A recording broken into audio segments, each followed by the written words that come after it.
April 22 తారీఖు నాడు పహల్గామ్ ఉగ్రవాద దాడి తర్వాత భారత్ పాకిస్తాన్ మధ్య యుద్ధ మేఘాలు కమ్ముకున్నటువంటి నేపథ్యంలో భారతదేశం చాలా అన్నిటినీ కూడా ఓర్చుకుంటూ పకడ్బందీగా పాకిస్తాన్ను మొప్పు తిప్పలు పెట్టేటువంటి సందర్భం అయితే మనం చూస్తాం. ఈ క్రమంలో ఈరోజు గతంలో ఏప్రిల్ 22 తారీఖు నాడు తర్వాత జరిగిన పరిణామాలు సింధు జలాలకు సంబంధించినటువంటి ఒప్పందాలను రద్దు చేసుకోవడం నుంచి మొదలుకొని సరిహద్దుకు సంబంధించినటువంటి ఏదైతే ఉల్లంఘనలు వాటిని పాకిస్తాన్ ఎంత మేర ఉల్లంఘించినప్పటికీ కూడా ఎక్కడ కూడా వాటిని తిప్పికొట్టేటువంటి ప్రయత్నాలు భాగంగా కొంత ఓపిక పట్టింది భారత ప్రభుత్వం, భారత త్రివిధ దళాలు. ఆ తర్వాత సింధు జలాల ఒప్పందం నిలిపివేత కావచ్చు, దాని తర్వాత భారతదేశంలో ఉన్నటువంటి పాకిస్తాన్ పౌరులు ఎవరైతే ఉన్నారో వాళ్ళను వాళ్ళ దేశాన్ని పంపించడం కావచ్చు, ఇలా చెప్పుకుంటూ పోతే భారత గగనతలంలో కావచ్చు, నౌకాయానంలో కావచ్చు నిషేధాజ్ఞ విధించడం, ఇవన్నీ కూడా చాలా పకడ్బందీగా ప్లాన్ చేసింది భారత త్రివిధ దళాలు, భారత ప్రభుత్వం. ఈ సందర్భంగా పాకిస్తాన్ మరియు పాకిస్తాన్ ఆక్యుపైడ్ కాశ్మీర్లో ఉన్నటువంటి 9 ఉగ్రవాద సంస్థలపైన ఆకస్మికంగా దాడులు చేసిన తర్వాత దాదాపు 100 మందికి పైగా ఉగ్రవాదులు చనిపోవడం జరిగింది. సో ఈ క్రమంలో భారత్ పాకిస్తాన్ మధ్య యుద్ధం తప్పదు అని చాలామంది అనుకున్నారు. ఈ క్రమంలోనే పాకిస్తాన్ టర్కీ డ్రోన్లతోటి ఏ విధంగా ఈ బార్డర్ స్టేట్స్ ఏవైతే ఉన్నాయో జమ్మూ కాశ్మీర్ కానీ, రాజస్థాన్ కానీ, అదేవిధంగా పంజాబ్ కానీ, గుజరాత్ పైన డ్రోన్లతోటి కొన్ని వందల డ్రోన్లతోటి దాడులు చేస్తూ ఉంటే మన భారత ఆర్మీలో ఉన్నటువంటి ఎయిర్ డిఫెన్స్ సిస్టమ్ అవుతుందో S-400 ఎయిర్ డిఫెన్స్ సిస్టమ్ అవుతుందో అది ఎంత సమర్థవంతంగా తిప్పికొట్టిందో మనందరం కూడా చూసాం.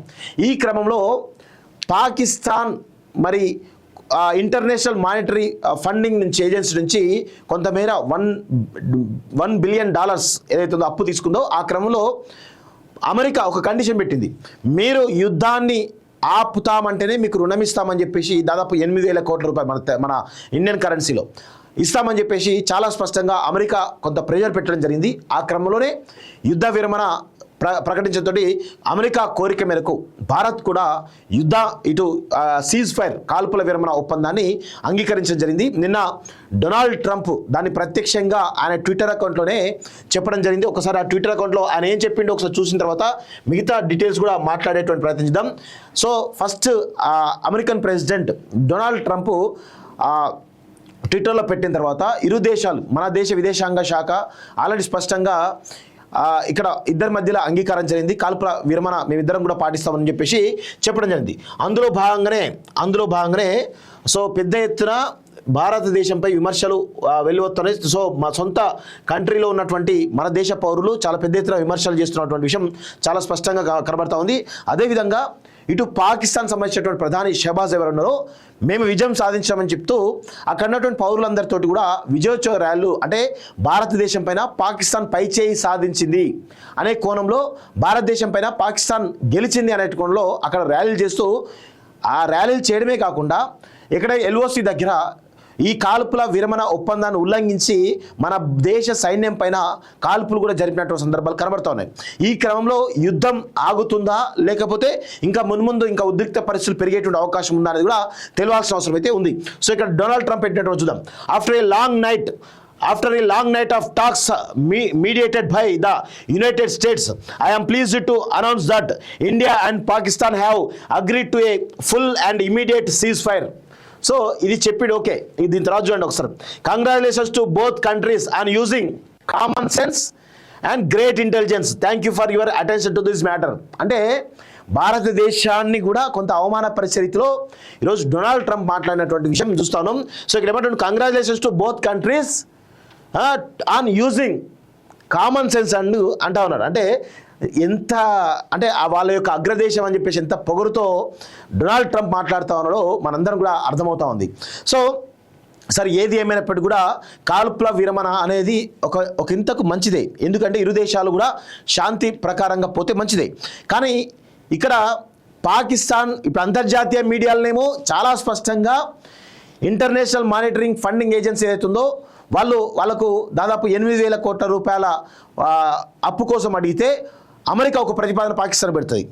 ఆ ఒప్పందాన్ని ఏదైతే ఉందో అంగీకరించింది కాబట్టి ఈరోజు సీజ్ఫైర్ రెండు దేశాలు కూడా అంగీకరించడం చాలా స్పష్టంగా దాంతో వాళ్ళకు రుణం రావడం జరిగిందని చాలా స్పష్టంగా తెలుస్తూ ఉంది.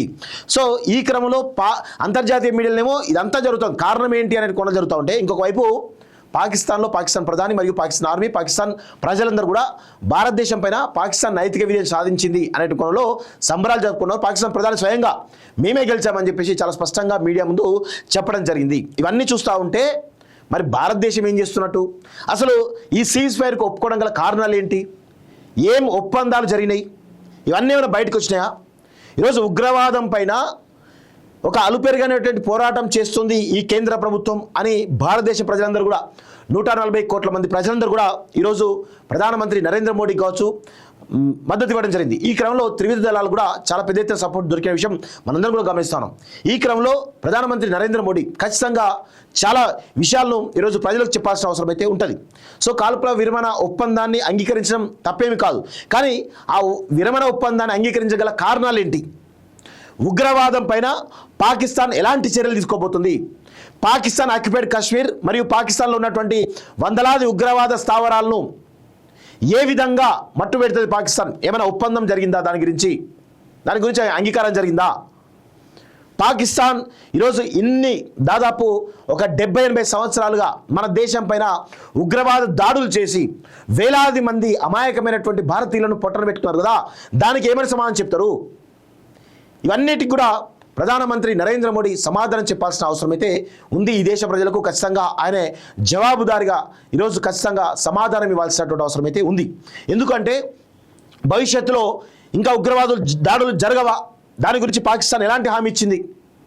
అసలు పాకిస్తాన్లో వాళ్ళు చెప్తున్నారు మేము అసలు ఉగ్రవాద శిబిరాలు లేవని చెప్తా ఉన్నారు, కానీ చాలా స్పష్టంగా మొన్న 9 స్థావరాల పైన ఉగ్రవాద దాడులు ఈరోజు భారతదేశం ఉగ్రవాద శిబిరాలు ఏవైతున్నాయో ఆ శిబిరాల పైన వాళ్ళు చేస్తున్న దాడుల పైన మన దేశం ఏ విధంగా వెళ్ళి ఆకస్మికంగా దాడులు చేసినా మనందరం కూడా గమనించాం. ఈ క్రమంలో అక్కడ కొంతమంది ఉగ్రవాదులు చనిపోయారు. ఆ ఉగ్రవాదుల సంబంధించినటువంటి వాళ్ళ అంత్యక్రియలకు పాకిస్తాన్ ఆర్మీ డైరెక్ట్గా పాల్గొన్న విషయం గమనించడం. మరి దానికి ఏమని సమాధానం చెప్తుంది భారతదేశం ప్రధాని నరేంద్ర మోడీ, ఏమని సమాధానం చెప్తారు భారతదేశ ప్రజలకి? ఇవన్నిటి కూడా సమాధానం చెప్పాల్సినటువంటి అవసరం అయితే ఉంది.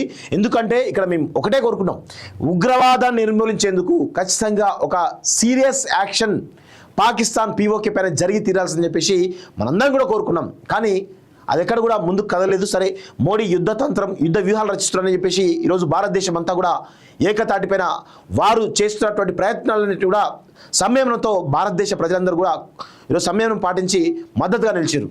కానీ ఈరోజు కేంద్ర ప్రభుత్వం చేసింది ఏమిటి అనేది ఒక ప్రశ్న భారతదేశ ప్రజల్లో సామాన్యులో అందరికి కూడా మెదులుతూ ఉంది. సో దానికి ఖచ్చితంగా మోడీ వీటికి సమాధానం చెప్పాల్సినటువంటి అవసరం అయితే ఉంది అనేది నా యొక్క అభిప్రాయం. మిత్రులారా, విదేశాల్లో ఉన్నత విద్యను చదువుకోవాలని అనుకుంటున్నారా? అయితే వెంటనే ఫ్లైగ్రాడ్ ఓవర్సీస్ ఎడ్యుకేషన్ కన్సల్టెన్సీని సంప్రదించండి. మీ విదేశీ కలలను సాకారం చేసుకోండి.